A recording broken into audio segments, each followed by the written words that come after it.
The snap, the put down, the swing of the leg. It is on its way. It is good! Cincinnati wins the American Championship. Here comes the quarterback, Burrow, looking for a block, and he got it up in the front by Hopkins into the end zone. Touchdown! What a skip!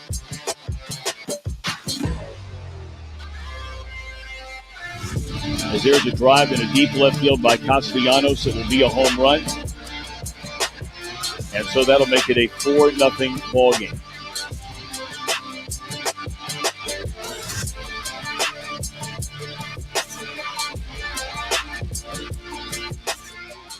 Welcome back, gentlemen. It has been a week since I saw your shining faces, but here we are. And now you're a whole year older. It's true, a whole year since last week. You made it a whole time around the earth. That's yes. I mean, I was, yeah. Might be time for some Just for Men for those little gray spots there on the beard. No. Maybe a sponsor, Ed? Can you get on that? Yeah, we'll work on Just for Men. I'll get right on it. It's distinguished. That's what I'm told. Oh, nice. Salt and pepper? Yeah, I don't. Not the red salt and pepper. Red salt. It's salt and red pepper.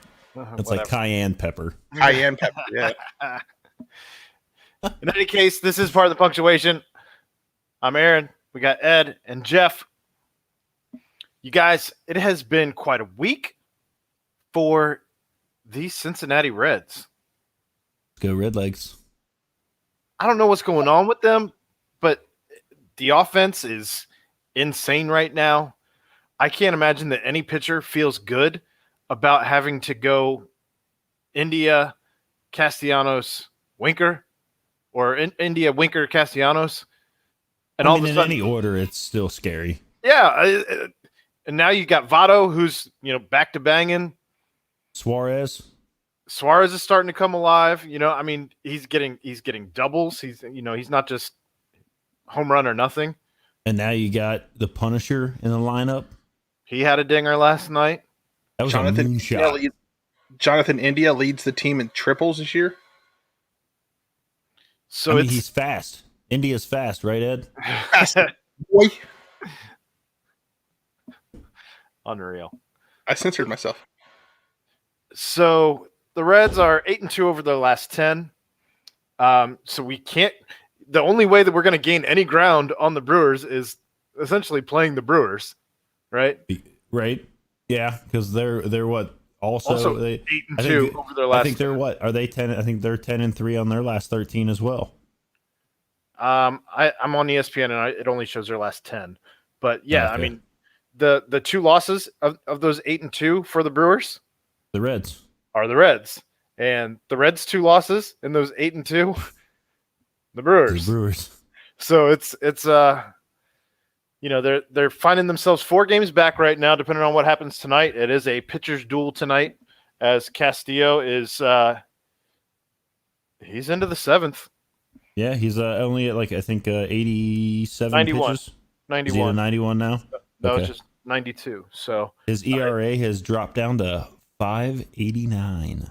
And I mean, he started the season off terrible, but it's good to see him. Atrocious is the word to use. It's really funny though, as you see some of these pitchers on this fall off a cliff as they're not using the enhancers.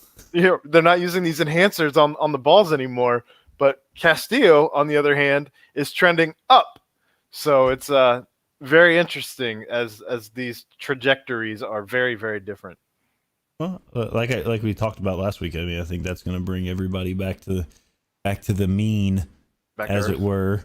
When you get spin rates coming down for some people, and other people are staying about where they were. Start to be able to pick out maybe he was using the spider tack and who wasn't. Well, and you see all of these pitchers that are coming out publicly and saying why are we doing this? I don't understand. Or I don't have an issue with them using a little spider tack. I've seen some videos come out today of how sticky that stuff is. It's I mean, it's some strong stuff. I mean, there was a play for the Cardinals where Molina couldn't find the ball because it was stuck to his chest gear. Wasn't that last year? I think so, yeah. Or 2 years ago, maybe? I do remember that play. But that's crazy that the ball has that much stuff on it. Like, so, you have these. I mean, how does it even come off their hand after they pitch it? Like, that stuff looks strong. Like, I mean, when you're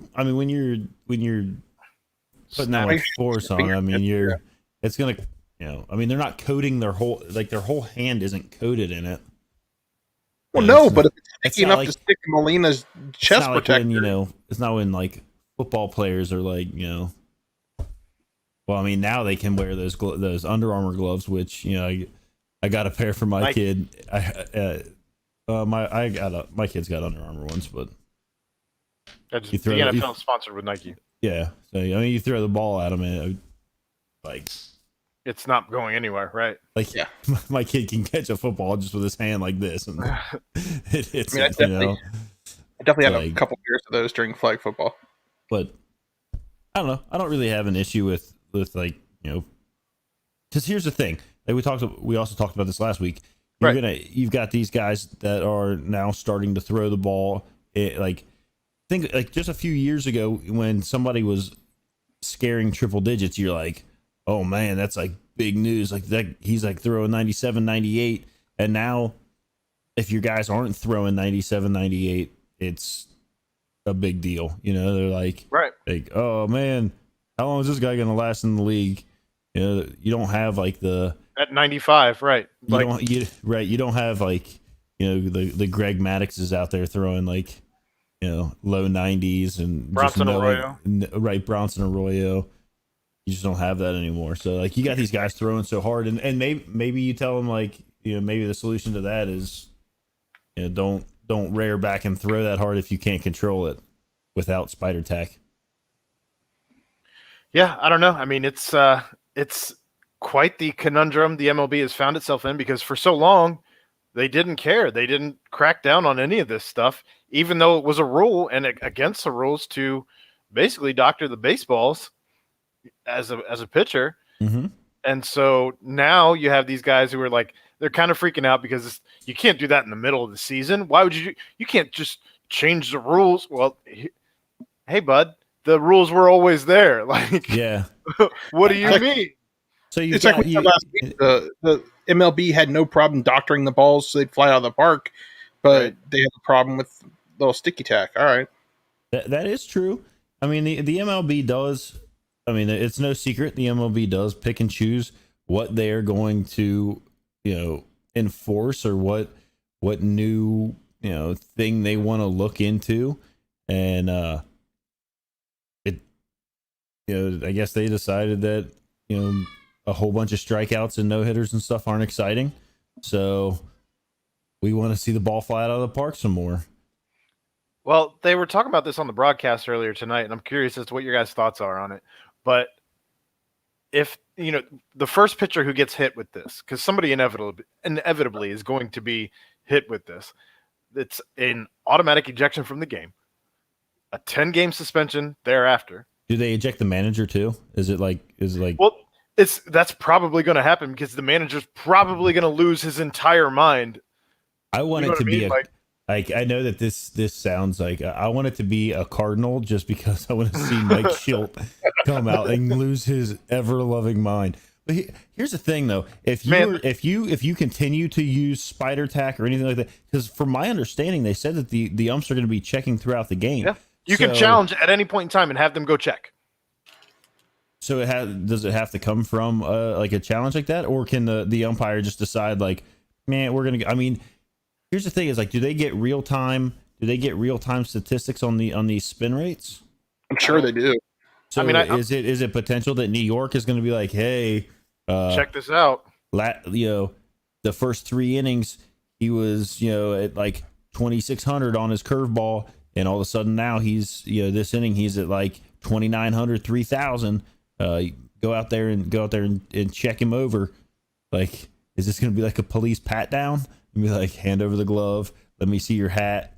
Like, I mean, I'm sure some team has some kid up in a booth somewhere doing the calculations throughout the whole game. I'm sure. Probably. Yeah. I mean, it's not even necessarily calculations. It's just literally looking at the spin rate. I mean, the stats. Right.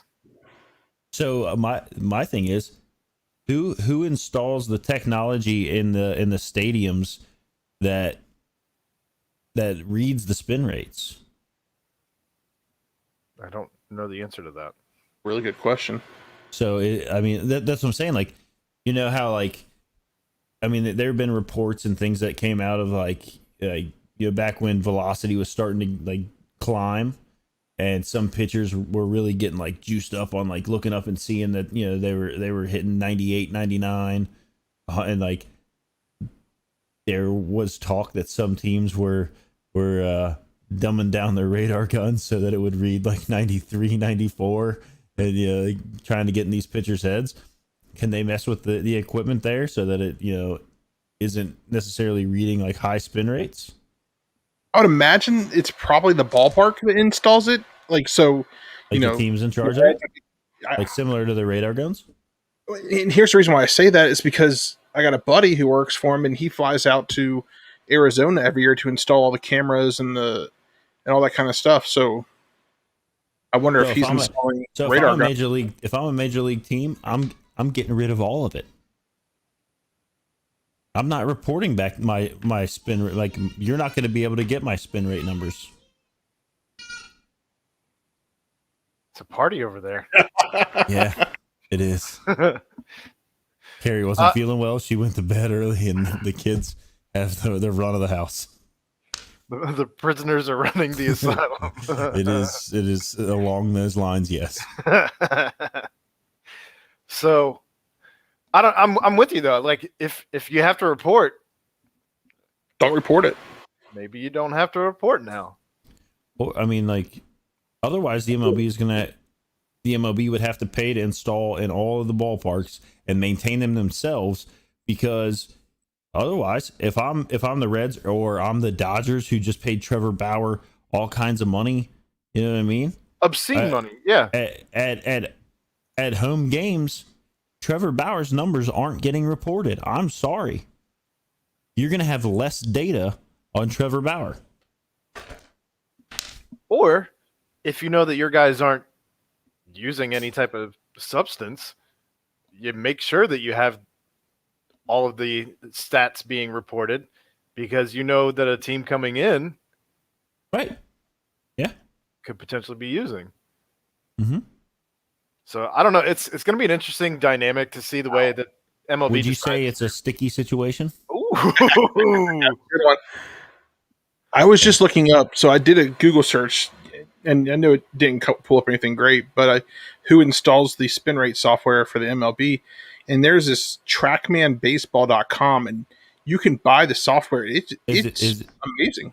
Is it TrackMan? Yeah, TrackMan. That's who, like, a lot of, they're a big golf company. They install those like systems that read like the, you know, all the data from golf balls. TrackMan, they're really expensive. It's like $20,000 for one of those machines. It's just a little camera with an iPad. Yeah. Mm-hmm. That's wild. That is crazy. But yeah, it'll be very interesting to see the way that this all develops and how hardcore they're really going to be cracking down. Because, I mean, kind of going back to the point that I wanted to make earlier, you know, you got 10 games. If a pitcher gets caught with it, if it's a reliever, you know, you're missing on who knows how many appearances they could have had over that 10 games. If it's a starter, you're missing 2 starts, and the team can't just you still count as a roster spot. So the team, you know, much in the same way that Amir Garrett, when he was suspended, you know, they weren't allowed to just bring in another player. So you're down a pitcher at that point. Yeah. For 10 games. That's if it's a starter, that's real bad. Well, I mean, if it's a starter, they're gonna miss probably one start, because you could probably jockey your rotation a little bit. Yeah. So they're gonna miss it. Well, they're gonna miss the start, the remainder of whatever game it is. So depending on what inning they are caught, and then probably their next one. You know, if it's one of your top guys, you're probably going to jockey your rotation. If it's not, maybe you just eat that other spot and move your rotation around. But that could still have effects on your, you know, if you're moving some guys up a day and like they lose a day of rest, and now like, and we all know how, like, I mean, from watching like Trevor Bauer's blogs last year, like how important it was to be on a certain routine. Yeah. I don't know. That could be certainly be like a trickle down effect across an entire team. And if you got more than one starter using it and they get caught like within the same like suspension window, I mean, can you imagine like losing like, you know, like two starters out of your rotation within, you know, a 5-game span? I don't want to imagine it. I mean, if it was your closer though or something, like, I mean, I don't know. Yeah. You know, God forbid it's anybody out of our. Oh wait. Wah, wah. I mean, they've been very good recently. I'm just. It's true. Like even the start with the guy with the little arms, Santian. Little arms. Yeah, they commented on it several times. I think Larkin called him little arms, and once you see it, you can't unsee it. It was pretty wild. Like I was joking around saying he should walk off the mound as like a T-Rex, like like in celebration. I didn't think a T-Rex impression was where the show was going to go tonight. All right, and here we are. Well done. You're welcome. Way for to all go. My T-Rex is a little weaker than like, you know, Jurassic World, where it's like, you know, whatever. But so my question is, this is another night where a Red starter has gone 100+ pitches. Yep. 7 innings, 109 pitches, 3 hits. He got himself out of a jam too. 7 Ks. It was nice. What's that? I was just gonna say it was nice to see David Bell actually stick with the guy instead of bringing the bullpen in the jam and going with a quadruple switch. And inherited runners and all of that. Like, I think it was much better for Castillo to get out of that jam, and that's got to feel good for him too. Like that's the stuff that you can build on throughout the season. Not like, oh, coach didn't have the balls to keep me in, really. Yeah. So it's a vote of confidence across the board. Love to see it, but I mean the Reds have really you know, here's what scares me is you've got the Reds now starting to look like a pretty good team. Are you hear my kids going crazy? It's fantastic. That's what scares me. I know, so right? You've got the Reds looking like they're doing pretty well here. And if they can't maintain it and they're just close enough that they don't do anything, buying or selling, and then you kind of end up in another sit. You know what I mean? Well, and you're right.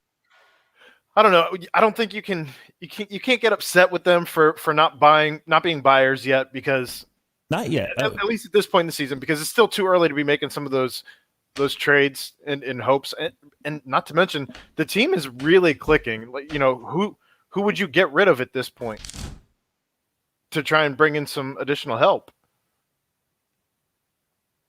You know what I mean? Like it's a tough call because the guys are all like, and who knows how the actual dynamics of the clubhouse go, but I would imagine like some of these guys are pretty big personalities.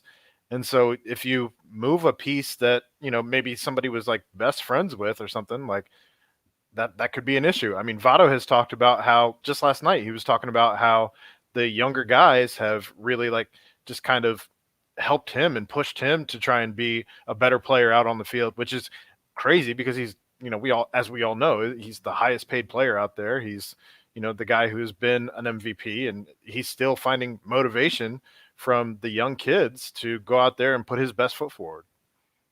I think honestly, like the only piece you can really move off of this team is maybe, I know Clay's gonna be upset with me, is maybe a Tyler Naquin. Maybe that's like, I mean, and I don't know who you bundle that with. Maybe a couple minor leaguers that we don't know anything about, but Clay's not here to give us any more information on that. So you would think it would have to be an outfielder. You've got a log jam in the outfield. You really do. I mean, you've got the two best hitters in baseball, who right now are leading. They're two of the leading outfielders for the All-Star game. So it's good to see, the fans getting it right. But dude, they better both be starters for sure. And if they're not, that is a travesty. They're jockeying for MVP. Not according to Buster Olney. Well, we already hit on that. I don't want to go back there again. But listen to my podcast because I'll talk about it all there. Get out of here, clown. Damn. Maybe we can get him to come on here, like no shot. Buster? Yeah, Buster could come on our show like Jack went and talked to Mo. Well, ESPN. We can talk about that later too. Mina Kimes was on Locked On Bengals. Okay. I saw that she after the clip that painted her in a negative light, not so good light. Mm-hmm. But she came to defend herself, and she came with facts. But in any case, yeah, I mean, I think you do have a logjam in the outfield. I mean, you have what? You have Winker, you have Castillo, or I'm sorry, Winker, Castellanos, Naquin, Shogo, Aquino, Punisher. Yeah, and then I don't know. I mean, but even moving any of those people. Well, I mean, I don't think if you're contending, you're moving a Winker or a Castellanos, but I sincerely doubt they'd move Shogo because that contract versus the production on the field is not apples to apples. Well, they did just have the Shogo bobblehead night, so they don't have to worry about that. It was like a 2-night event, though. Like, well, yeah, that's true. But like, you got to remember, in the past, Castellini will not move a guy if we're getting ready to have his bobblehead night. Well, they're not going to move Shogo anyway. I know. I'm just saying. But so that means that's what leads me to say that it would be Naquin. Or Naquin's the only one currently with any level of value. Or Aquino, that you're going to move. If Aquino takes off. Like right now, you have six outfielders currently on the roster because Heineman's still here and he got a start. That's true. Yeah. You know what I mean? Like, what are we doing here? Why do we have so many outfielders at the big league level? This is wild. And 0 shortstops. Well, there is that.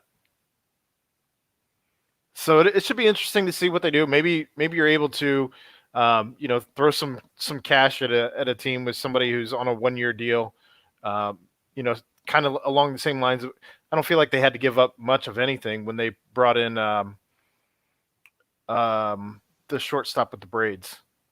Help me out here. Galvis. Yes, thank you. Freddie Galvis. He's currently playing for the Baltimore Orioles. So I don't think they give up much at all when they brought him in. No. They got him from Toronto. Correct. I thought they picked him up off waivers. And, I think you might see some of that too as the season progresses, where maybe you got a guy who wasn't, doing a whole lot or wanted to go be on a contender when a team's all the way out of it. I'm looking at you, Pittsburgh. But I mean, I know we complain here, and we complain because we've seen success. There's like some well, it's been a long time. Correct. To be honest, like 2012 happened, but like still been a while. I know what you're getting to. Yeah, we could really be in a bad spot. And I know I brought that up before. Like, is it better to go into a season knowing like we're gonna go down and see our AAA team down on the river, or like we're gonna go downtown and hope that the Reds can put something together because like there's glimpses of grandeur. Well, how much would that suck if you did live in Pittsburgh and you were a baseball fan? Well, I mean, that's just living in Pittsburgh, so correct.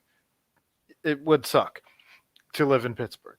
However, if you were a baseball fan and you decided, like, I'm a Pirates fan, to have a ballpark that's that pretty. I mean, it really is like it's a great very, ballpark. Very pretty ballpark, and to have something that's that nice there, but to know that you're just filling it with shit year after year after year. And this year, the we'll call them lowlights, I guess. They've been so bad. You know, you had the incident where they couldn't get to first base, and the guy turning heel, and then they end up scoring on that play. You had the home run hit where they couldn't. Again, first base seems to be the real thorn in the side here. But you know, he misses tagging first base in his home run trot, and the home run is called an out. Like that is. And then they overthrew at second base again this weekend. Well, the guy got hit in the groin. Yeah. And then he couldn't get his composure back to make the play, and the ball's sailing everywhere. All of a sudden, what should have been a routine out. I mean, it looks like little league baseball going on. It's horrendous. So yes, to your point, we should appreciate that we are not Pittsburgh, and I think most Cincinnati fans appreciate that all the time anyway. But yeah, double down on the fact that we are not Pittsburgh, because their baseball team is a dumpster fire. And like, it's not even like when the Astros, you know, it's not even like when the Astros were really, really, really bad, because like they were really bad so that they could build up to steal a World Series, you know? Yeah, but they did it the right way. They knew how to. Everyone was for sale. So first they got young, and then they took those guys who were decent, and they got younger. Yeah, and then they cheated. Then they built a team that knew how to hit trash cans properly and steal signs very well, and put sticky spider tack on their hands, and nobody cared about it. Cameras in the outfield. And here we are full circle. Here we are full circle on the day. And that's the show. Thanks, guys. Did you see somebody took an inflatable trash can and threw it out on the field this weekend? I think that's happened multiple times there. I just saw it on TikTok. Where might one get an inflatable trash can? They actually make them for parties and stuff. Yeah, Amazon probably. You can get just about anything you need on Amazon. They're specifically designed to throw onto the field at an Astros game. Yeah. Like, it's a blow up Astros can. That's great. So I don't know. What are your expectations then for the Reds as the season progresses here? And real quick, I typed inflatable trash can into Amazon and auto-filled inflatable trash can Astros. There you go. That's what it is. I mean, the Reds are really doing their best to get to my 86 wins that I claimed at the very beginning several months back, and I was told I was an idiot, and then I told Ed that I would eat like 10 cheese conies or something if they didn't win 86 games. I can't hear Ed. I forgot about that. I gotta keep that in mind. And I ate one cheese coney today at lunch, and I was like, "Whoa, that was rough." so the Reds really got to come through for me. I can't eat a cheese coney at work because then I'm not getting any more work done for the rest of the day. I see that. So do you think this is sustainable, though, to have this type of success with the way the bullpen's pitching, the way that the offense is really taking off? You know, because we talked last year about how we couldn't figure out the offense, and now they look to have cracked the code on this offense thing, and they look like they're having fun. Yeah. Well, I would say here's the thing: is like I think they're, you know, you can get at the beginning of the season you'll have things happen, right? Like. Sure. And what does everybody say? Sample size. Mm-hmm. I think the offense is who we think they are, for lack of a better descriptor on it. You know what I mean? Let them off the hook. They're a pretty good offense. Yeah, they're mostly carried and numbers boosted by the two best hitters in the league. That helps, but I mean they're pretty solid throughout. I mean there's a couple of holes here and there, but the offense is still pretty solid, and they get runs across. Not so far tonight, hopefully soon. Since getting trounced by the Phillies 17-3. 17-3. They had the 4-game sweep of the Cards where the least amount of runs they had was a 4-2 first game of that series. But every other time, 6-4, 5-2, 8-7. Then against the Brewers, they dropped one, 5-1, but then 7-3 against the Brewers. They lost 7-2. That's their other loss in this whole timetable. But then the Reds ended up beating the Rockies 10-3, 6-2, 10-2. So they had a fantastic weekend, as we well know. And then they won last night. 10. And then they won last night 10-2. So they're really putting some runs up on the board. Like that's a lot of runs in the course of that span.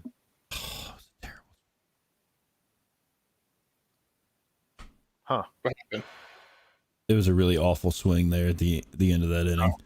I was already on commercial. Yeah. Sorry, I'm behind. I'm streaming on my phone. Yeah. I mean, the offense is what, like I said, they are who we think they are. I mean, they're pretty good offense.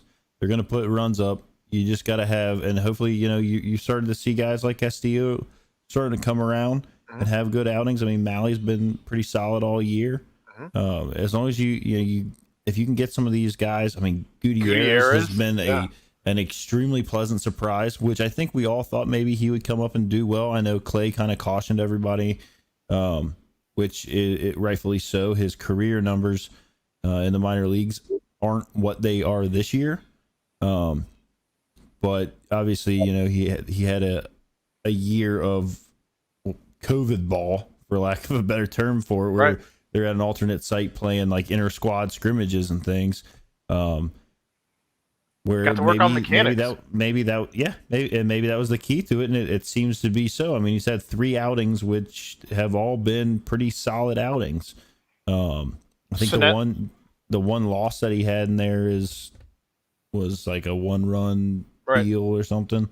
And so now you have Santillan coming up, and he did. I wouldn't say like great, but it wasn't clean. It wasn't clean, but it wasn't Jeff Hoffman. He got out of some jams, and I think at one point he got out of a bases loaded jam, and he had himself a pretty good debut. Yeah, no, I agree, and I hope. I mean, obviously, he's a Phil guy right now. But then you also have to think that you have Lodolo and now Hunter Green at the AAA level. Yeah. And Hunter Green has advanced a lot quicker than I thought he would. A lot quicker. And I hope that when you look at it, though, they've built him up. I mean, he threw over 100 pitches in his last AA start before they announced that he was coming up to AAA. And I'm sure they have full conversations with the Reds front office as far as how far they want him to go into those games. Like, they're not just giving the manager free reign to just let him go out there and pitch his arm off, right? And like I said, I mean, it's weird. I mean, this is now another night this week where you've got a guy going. I mean, what, Gutierrez went 110 yesterday? Well, Brad Brock's in now. That is the thing that happened. So we'll see. Yeah, I mean, we'll see if the bullpen is able to. I mean, it's a 0-0 game still, but we'll see if the bullpen still got it. I mean, but here's the thing: it's like. You can't criticize David Bell tonight on, you pulled your start. That's another night. He put the trust in the starter. Well, and when Clay was on, Castillo gets you to the 8th. He bridges you to the 8th inning and gives up no runs. You've got to look at yourself as a bullpen pitcher for the Reds and say, I'm going to go out here and throw strikes. Help my first. Guy. I'm going to throw strikes, and I'm not going to groove something down the center for one of these guys. I mean, the Brewers don't have the greatest offense. Let's not help them out. Sure. Let's blow them away with 95-mile-an-hour high heat. Thank you, Brad Brock. Yeah, I'll say he just struck out his first batter, so. I don't know. It's maybe there was a players-only meeting we don't know about. Those are real things. Sure. Because the bullpen has pretty well been good. Amir Garrett hasn't allowed a run in 11 of his last 14 outings. Clay, Clay did say when he was on that as the season progressed, you'd probably see these pitchers going a little bit deeper in the game, and they weren't trying to pitch their arms off at the beginning of the season it's well documented. This is a marathon, not a sprint.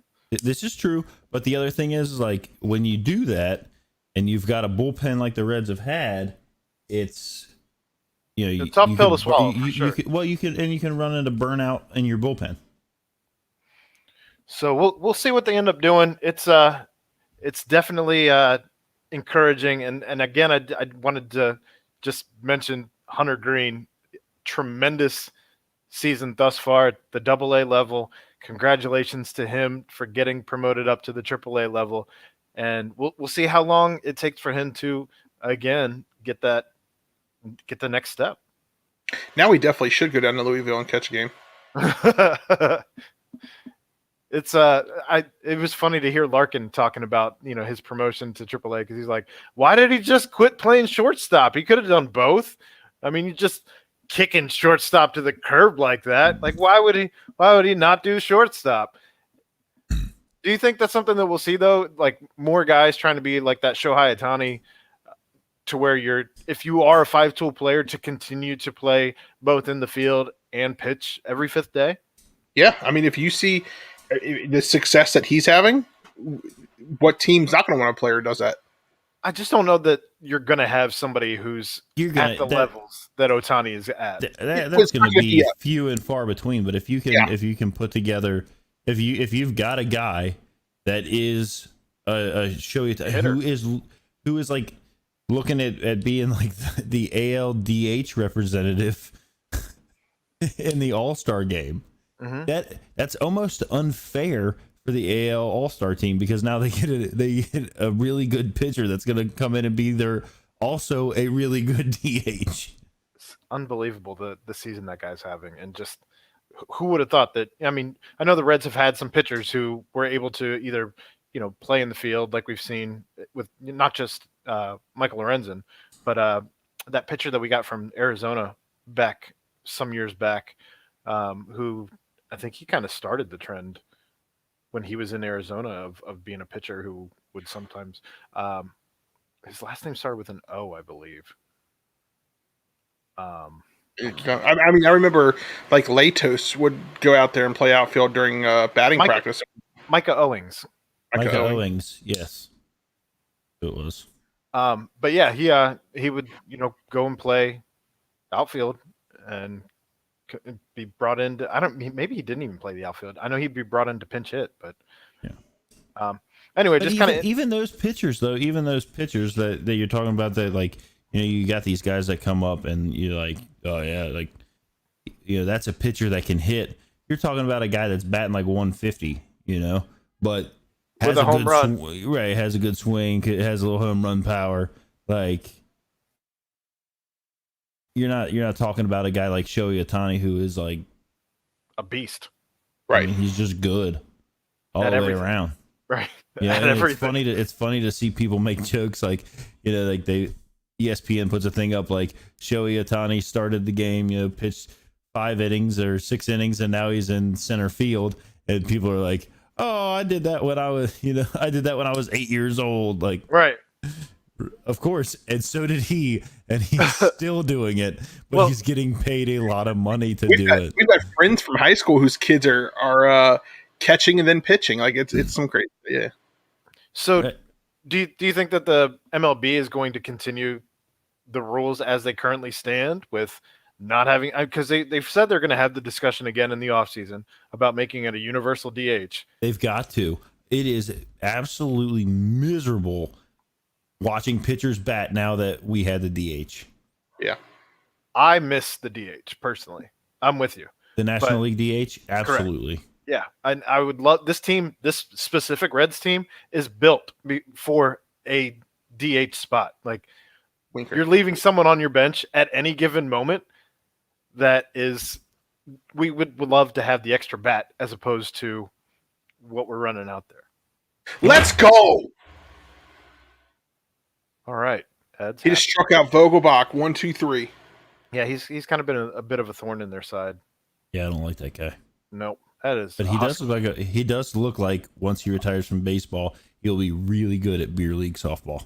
Husky man. He is a husky man. Speaking of beer league softball, I feel like Ed could probably hit some bombs. His brother He used to can. play beer league softball. Doesn't your brother Greg hit bombs? Greg, yeah, he used to. Yeah, he's retired now. Oh, Unless I don't like that they don't make them run the bases if they hit a home run. well, if you hit too many of them, it's an out. I know, and that's a garbage rule too. That's a terrible rule. Well, because all those guys are up there.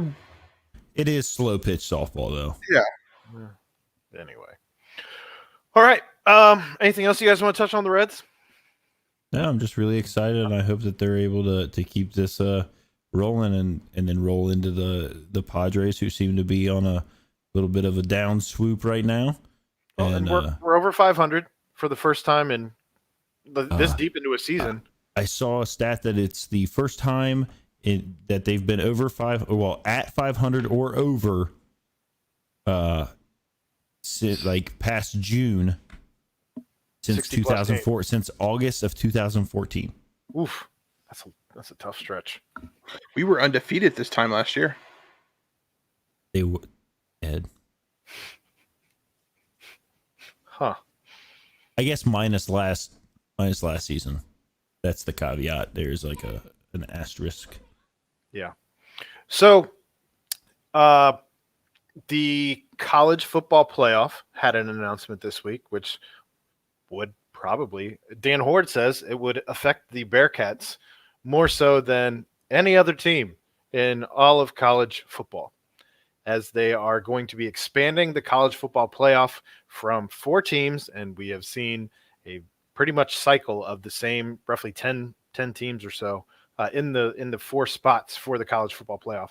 But they're going to be expanding that to 12 teams. As if everything goes according to plan, it still has to be finalized. And the way that the rules stand, one of the things that I mentioned last night on my other podcast with Bearcat Journal, you can check it out, Bearcat Bounce. But that's the BBP for the cool people. For the cool kids.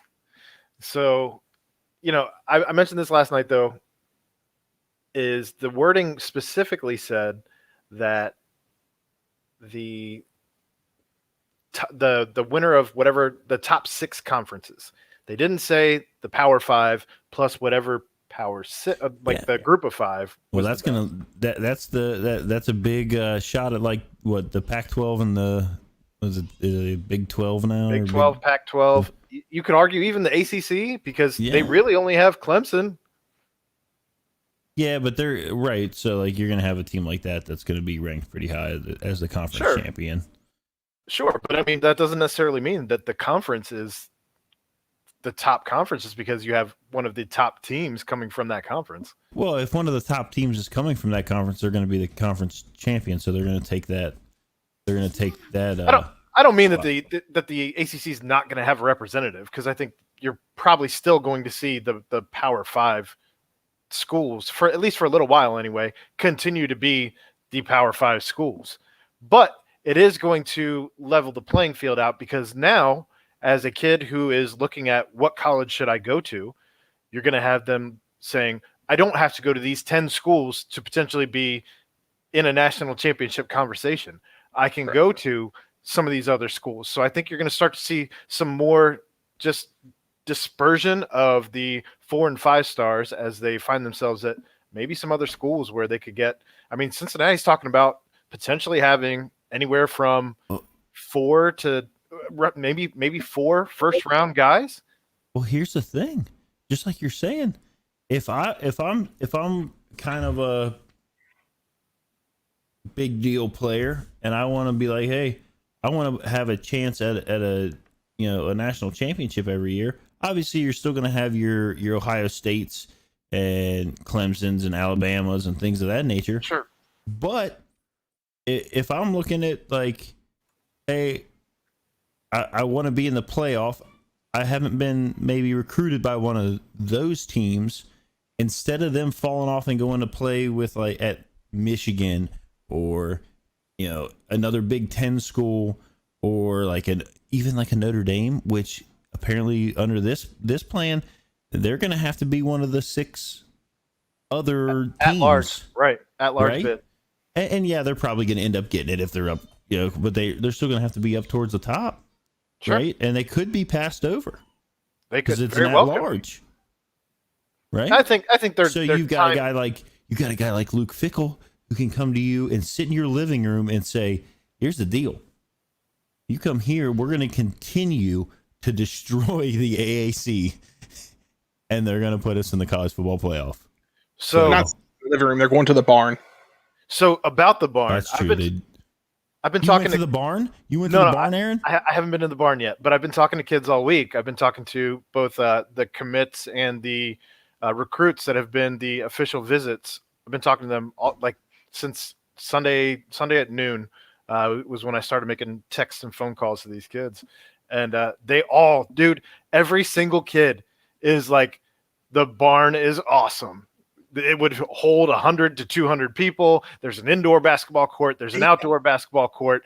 You can, they had catered Montgomery Inn at Friday's dinner for this official visit. And they said that even with all the kids, all of their families, all the coaches that were there, all the hosts that were there from the team, they all fit in the barn, and you could still have a pickup game going on in the barn.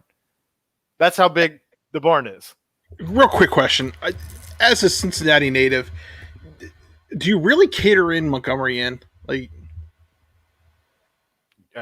People do it all the time. What do you mean? Why wouldn't you? I mean, I don't know that Montgomery Inn is the best barbecue in Cincinnati. They went with brisket. They went with chicken. They had all sorts of stuff. It wasn't like just your. You absolutely get Montgomery Inn. You do some type of Cincinnati staple for sure. You wouldn't switch it up with maybe some Eli's? No. Mm-mm. Really? No, because it wasn't just sandwiches. They had a catered dinner. What's Eli's going to do? Is it like a nice catered dinner? You want to impress the kids, not have them eat you don't want to have them eat a pulled pork sandwich. You don't have to put it on a sandwich. You can put it on a plate. Hot take, Eli's doesn't impress me. I'm going to have to go with that too. But also, there's some other great barbecue places in Cincinnati that we could have. Okay. But that you go with Montgomery Inn. It's the staple. I guess. As I've gotten older, I have not found Montgomery Inn to be my favorite. I'm not mad at the choice. I mean, they also, you have to. I bet they had Grater's ice cream too. I mean, you have to keep in mind though that they have a catering service. Literally, they have a catering service, so they're accustomed to handling this number of people. That's fine. If I'm a high school kid coming into Cincinnati in Luke Fickell's barn, yeah, I'm gonna grab some Montgomery Inn, I guess. Yeah, that's fine. All right, I got you. I would eat McDonald's at Luke Fickell's barn for sure. If it got me in, hey, maybe Luke can let us start doing our podcast from the barn. I'd drive to the east side. I don't know where he lives, but I would drive there if he would let us do the podcast from the barn. I was driving through Indian Hill on Friday, and I'm not going to lie, I was looking for the barn. His kid goes to what, McNick? Yes, I believe so. I think Moeller. So. I thought Moeller. Is it Moeller? Oh, Moeller makes more sense. So it's somewhere on the east side that he resides and has built a barn. The barn is decked out in UC logos as well. The basketball court's red and black. The court has a big outdoor logo, one, at least a big sea paw on it. So, it's not necessarily going to be the easiest sell if he has to leave Cincinnati. So that brings me to my boy Jack from the Barstool people, right? So he says that Luke Fickell's going to leave. He's like, oh, you're going to have him for another year. You don't. And Chad said this on the pod. You don't buy that if you plan on leaving in a couple years. You don't build a house, a palace, a barn if you plan on leaving in a couple years, because that's going to be a hard sell, number one. And number two, it's a waste of money if you're only planning on using it for a year. It's stupid. So one of the kids that I interviewed said, I guess you can see exactly where all that extension money went. Hey. I laughed so hard when he said that. Who did he contract to build the barn? Here's the thing: is back to the playoff expansion. Mm-hmm.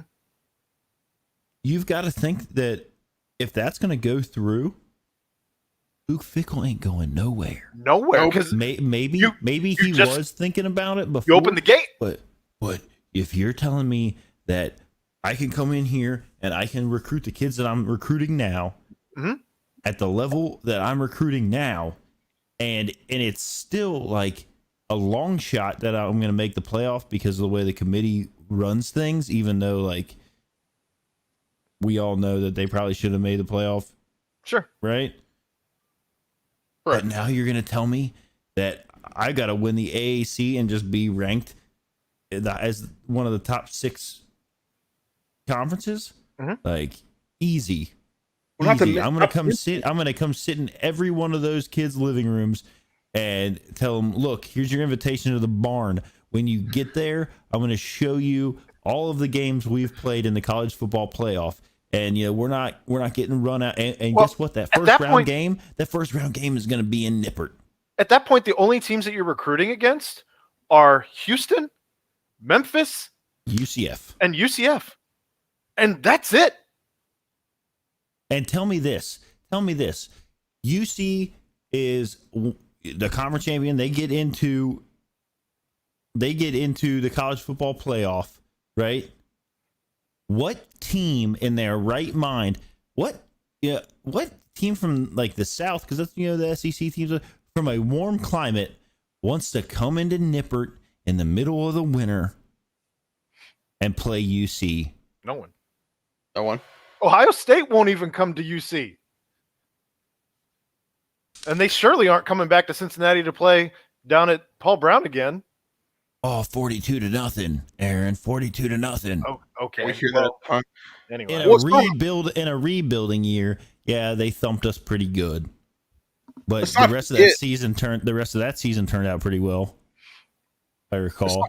Even with the playoff expansion, we even had Bob Huggins back in town this year, who says that Luke Fickell can take the Bearcats to the Big 12. Like, it's not. He said that UC will be in the Big 12. Why do you? I mean, I don't think you want to go. If you start going into the college football playoff, money's going to come here. Right. TV contracts are going to come here. If they didn't expand, you still have that, right? You still have that Luke Fickell is going to take this team to one of the big conferences. I don't think you leave the AAC. If they expand it and you can essentially say it's going to come down to like us and okay, maybe Memphis, probably more likely UCF every year. Maybe Houston every now and then. Yeah. But otherwise, UC is going to turn the AAC into their Conference USA and just dominate. Yep. So that's the only drive though would be money. So if you can get into, and even then, I think you would almost hold out for a Big Ten invitation or an SEC invitation or something along that lines. One of the interesting developments that I've seen over the last day or two is the fact that these conferences are now talking about getting rid of divisions. So they don't they want the best 2 teams to be playing for that championship to be going to get the automatic bid, as opposed to having these division champions playing, because that's not necessarily your best 2 teams. Yeah, I mean that could be that's true. That could be really wild if because we've seen things like crazy things happen where Ohio State loses to Purdue, obviously a team like that, if they were that much better than everybody, would likely still get an at-large bid, but sure, they wouldn't get the home game the first round. Correct. And then so say Ohio State, let's just put it out there, let's say Ohio State is the best team in the Big Ten, they get to that conference championship game, they lose to some I don't even know how their division. Indiana's probably the second best school right now. So let's say they lose to Indiana in the conference championship game on a fluke, or just maybe Indiana ends up being better. Whatever, they beat them in the conference championship game. They get the auto bid. Ohio State gets an at-large bid and gets sent to Alabama in the right first round of the first round. They're like, Alabama, you're hosting Ohio State, in the first round, and with 12 teams, somebody's going to get a bye, right? You're not just going to have all 12 teams playing that first week. I think they said like the top four maybe, because they said that like the other games would be like the higher seed would get the home game. They're still pretty much going to make, these any G5 school that makes it, they're still going to make them play in that first round. Okay, and if you're the conference champion, if UC ends up being the conference champion, they get a home game. Yep. So you're telling me like UC has zero problem selling out Nippert now. And I would imagine it'd be, can you imagine Nip at night during a playoff? In the middle of the winter. None of those other schools want to come to Nippert. They don't. You don't want that smoke. They have one of the top home records currently standing right now in all of college football. And then also, did it come from that unnecessary roughness nonsense where they like left Nippert out of like one of the most like intimidating? Jack thinks it's one of the worst stadiums. Yeah. Get out of here. The dude's probably never even has he ever even been here? I doubt it. No, he hates UC because of Mick Cronin. That's the only reason why. He doesn't shit about the football team. He hates UC because of UC basketball and Mick Cronin. Pretty much did it. Mick Cronin would like mop the floor with that guy. Mick Cronin walked back everything free in the head of all UConn and Xavier fans. Like JT Smith said, he thought he thought he was sauced the way he was backpedaling. He was dead serious, man. The minute he came on Mo's show, he was like, I'm irrational. The worst. Yeah, I'm irrational. I'll give him credit. The man got a lot of clicks. Well, and he did come onto the show, and he didn't, he didn't go the coward's way out, which he initially tried to do, and until everyone in Cincinnati shamed him into it. Well, no, it was also he was trying to use the excuse of, well, Barstool and ESPN, we don't get along, because Barstool was literally on ESPN for like 3 days before ESPN's like, what are we doing here? And then got rid of Barstool. But Mo was like, well, I've had Big Cat, I've had PFT, like, no, there is no issue. You can come on the show. It's not like this is directly ESPN. We're on the flagship or anything like that. So I almost offered up our show as a platform, but then I thought maybe the BCJ would probably be a better platform. Well, even last night, Chad was like, I had thought about bringing him on, but that wouldn't have gone real well. Chad said he wouldn't have had the composure that Mo had. Who just basically browbeat the shit out of him and then laughed at him uncontrollably. And then he said that like the meanest thing anybody said to him was calling him beans. It's one of the guys that we all follow on Twitter too. I can't think of who it was right now, but we all follow him. He's one of the staples that you have to follow. So yeah, it was just ridiculous just to see, all of Cincinnati Twitter, like Bearcat Twitter, going after young Jack. The poor guy, he had to check with Dave first, and for as edgy as those guys try to be, like he was really. I thought maybe he would be honest. I didn't even know he was a Barstool guy. Like I follow a lot of the Barstool guys, like across, like you know what I mean, like with. Like their like rigs and like a lot of the like the golf side of the things that they do, and then like obviously like I followed a lot of them when they started like the business fund where they were bailing all those businesses out. That like those are all feel good stories, and I'm always here for that. So I follow Portnoy and Big Cat. Portnoy and Big Cat, but I don't follow a lot of them, and so I thought he was gonna be a little bit more edgy than he was when he came in. Like I thought he was still gonna try to stay on his. No, he was just apologetic. Somebody was like, I really wish he would have like stuck out the villain role, doubled down, and just gone full heel. It's completely and apparently he just didn't. I didn't listen to it. I haven't heard it, so bring up the CJB situation. Like he doesn't do any of that. Nope. He just apologized profusely for being irrational and just completely backtracked on everything. Yeah, you don't get you don't hold any water in my book whenever you have these ridiculous, outlandish, nonsensical takes. Here's the thing, though, is he's not going to be able to do it anymore. Like you can't talk shit on UC now because you've now apologized. Shtick is gone to all of Cincinnati for being irrational. Like the next time you come out and say something, we're all just gonna be like, yeah, okay, dude, we got your number. Like, as soon as somebody in the media calls you out, you're just gonna backpedal. You're a loser.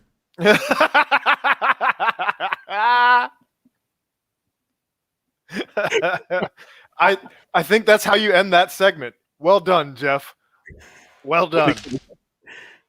So the Bengals wrapped up camp today. There was supposed to be 2 more days of OTAs, and they wrapped up camp. It sounds like they're trying to see if Joe Burrow can be 100% into the preseason now. We're not talking about game 1, but we're talking about trying to work him back to 100% in the preseason, which I know last year he stepped right onto the field as there was no preseason at all for the NFL last year because of COVID. So here you have, before we get to the fact that they closed camp up and all of that, as we talk about just this Joe Burrow thing, do you want him out in any type of capacity in the preseason, or not even just for a couple reps? No. Or a series or anything? No. No risk, no reward. No, the reward is that and I know people are going to say like, oh, every football game is dangerous. Correct. It is. Accurate. But if he's going to get hurt, if it's going to, hopefully not, obviously, but I don't think that you risk him out there. I just don't. I mean, in a preseason game, I mean, think about it. Like if he gets hurt in a preseason game, like everyone would lose their minds. National media would destroy the Bengals. Yeah. Zach Taylor would be on the hot seat immediately. I mean, if not fired, just subsequently. I mean, I don't know. I don't want to see it. I know that they probably, whatever. What are they? Are they only doing 3 preseason games now? I believe so because they got 17 games, which I keep forgetting that there's 17 this year. So there's only 3. So like maybe in the second game you put him in for a series or 2 and like just to kind of shake the rust off, because you got to think like he hasn't played football in almost a year. Yeah, he hasn't. Right. I mean, he's playing football in practice. Limited capacity, sure. Yeah. Right. But maybe then I don't you do. know if I want. You know what? You're talking about practice. It's not a game. It's not a game. You're talking about practice. I don't want anybody to hit him at all, but like, maybe you get him out there to put the pads on and potentially. No, because that worries me that you're up against some young gun who is just trying to make the squad in the very last game of spring training, or the preseason. He's not running against the ones. Is the thing though? He's not running against a kid who's trying to make the team. He's running against the ones. Yeah, but you also good luck telling the competitor Joe Burrow that you're not playing at all. That's a good point. I know, Aaron. It scares me, and I get it. I'm just trying to play the other side of the fence here, Yeah, it's because the odds of him getting hurt in a regular game and in a preseason game are the same. I mean, they really are, but it's because we're Cincinnati fans. Unless you put him out there, and like Ed said, whoever this is like, oh yeah, we got this guy who is kind of on the fence, and so we're gonna let him run out there in this preseason game for a couple series, and he goes in and tries to like blow up Joe Burrow, so he can be the guy that blew up Joe Burrow, and then he, you know what I mean? I see that. And that would happen to us because we are Cincinnati. We're Cincinnati, yeah. We need to. So the other kind of development as far as like the 2 days off, it sounds like because they hit a certain vaccination rate is the reason that they got the extra 2 days off.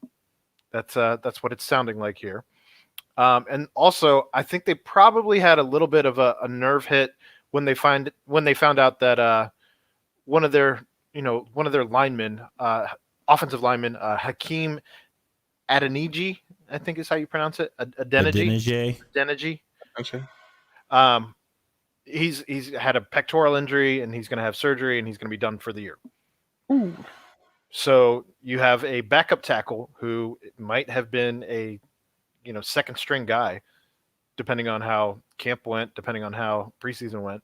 And so you're down a guy now. So I don't know if maybe that had something to do with the decision to give the guys 2 extra days off or not, in addition to the COVID vaccination and what have you. But yeah, they also had every single player at voluntary OTAs. So correct. I think I'm okay with it.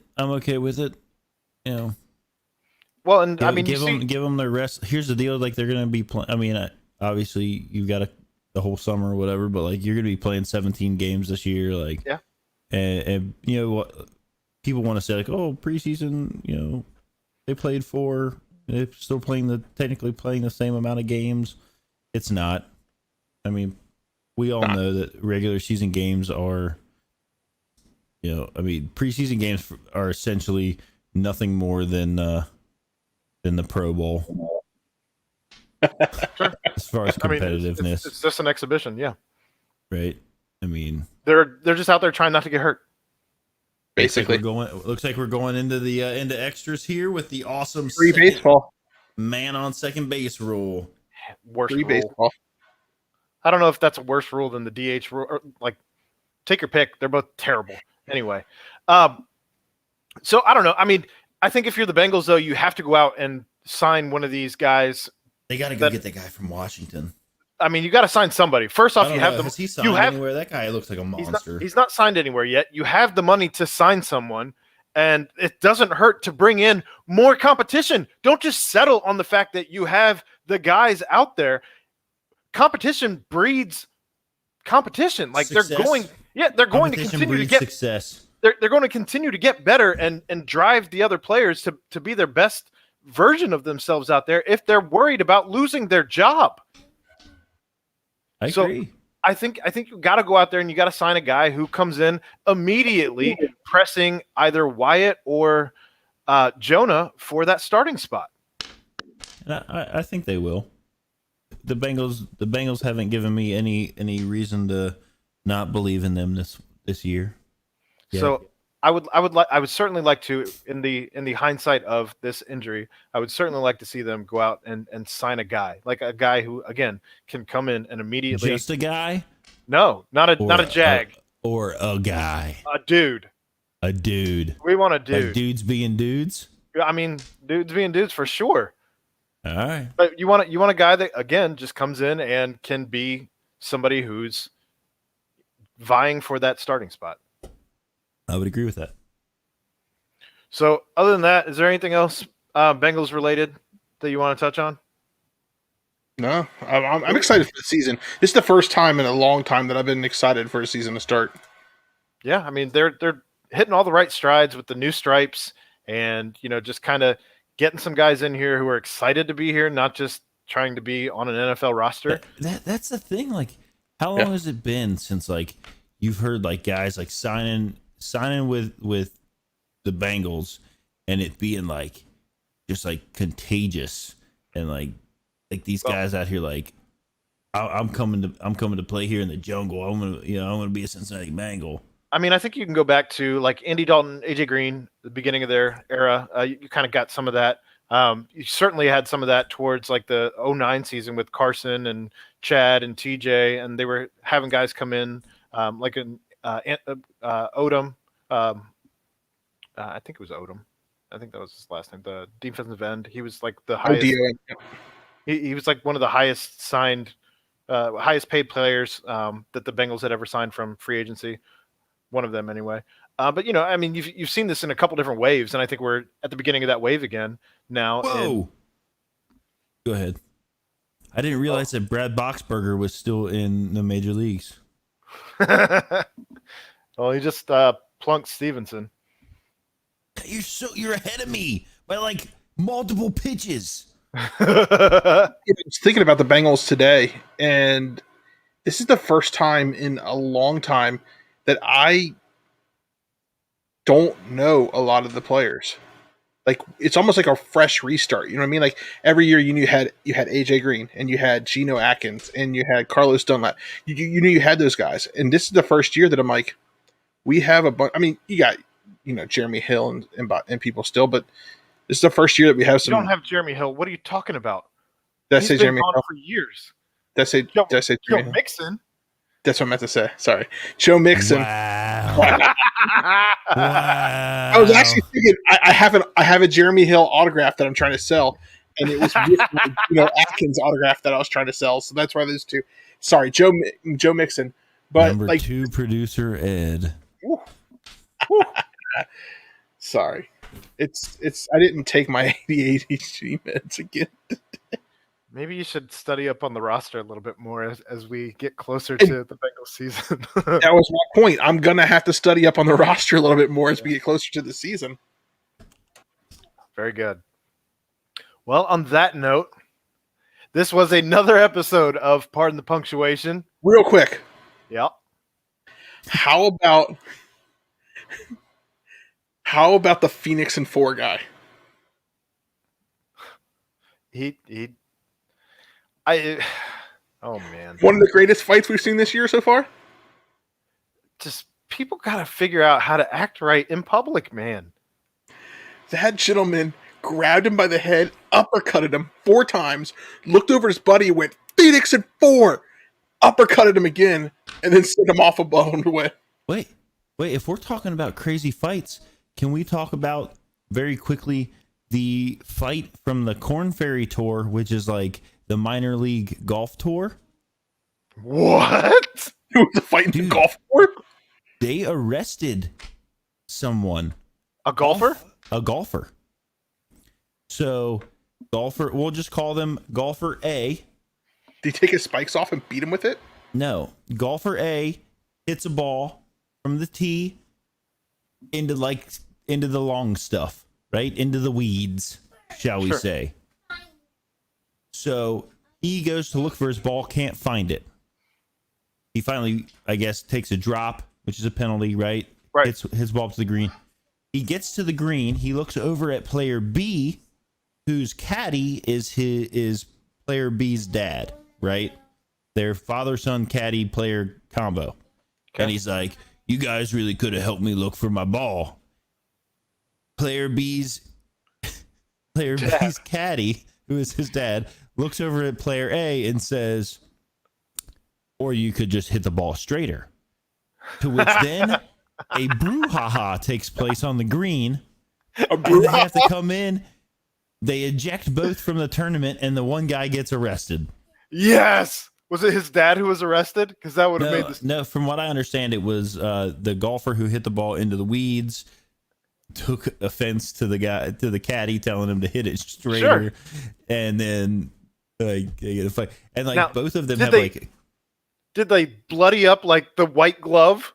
Or I don't know. I don't know anything about that because like literally the way I just described it, player A and player B is how it was described all over Twitter. And like people had to like investigate and go in and be like, well, there were 2 players that withdrew from the tournament and they were in the same group. It had to have been them. They didn't use the clubs though as weapons, right? I don't think so. I think it was a straight up fist fight. You take a spike off and beat him with it? Was there like a hand? Like I said, Ed, I think it was a straight up fist fight on the green. I would have loved if they had like reached into the sand trap and gone with the sand in the eyes move. Yeah. That would have been fantastic. I don't know. And also, I wanted to bring this up too before this is like too old because I won't be on the show next week because I'll be in Arizona. But the Women's College World Series, did either of you watch any of it? No. I would implore you to, if there are any highlights, just go back. Those girls are like incredible. They pitch from 43 feet away from the plate. They throw a softball 70 miles an hour underhand, which is like equivalent to like almost 100 miles an hour, right? And it's like it's the craziest thing I've ever seen. Base hits, they're like getting to first base and they're losing their mind, and then they get together as a group and they're like doing cheers with the fans in the stands. One girl, whoa, Suarez just got hit. One girl slid into third base, dislocated both of these fingers. Right? They popped it back in. I did see that. They were pointing her finger, like this finger was pointing this way, like it shouldn't have been. She's like, they come out, the trainer talks to her, she's like points to the dugout. They go to the dugout, they zoom in on her hand, which is mangled. Absolutely mangled.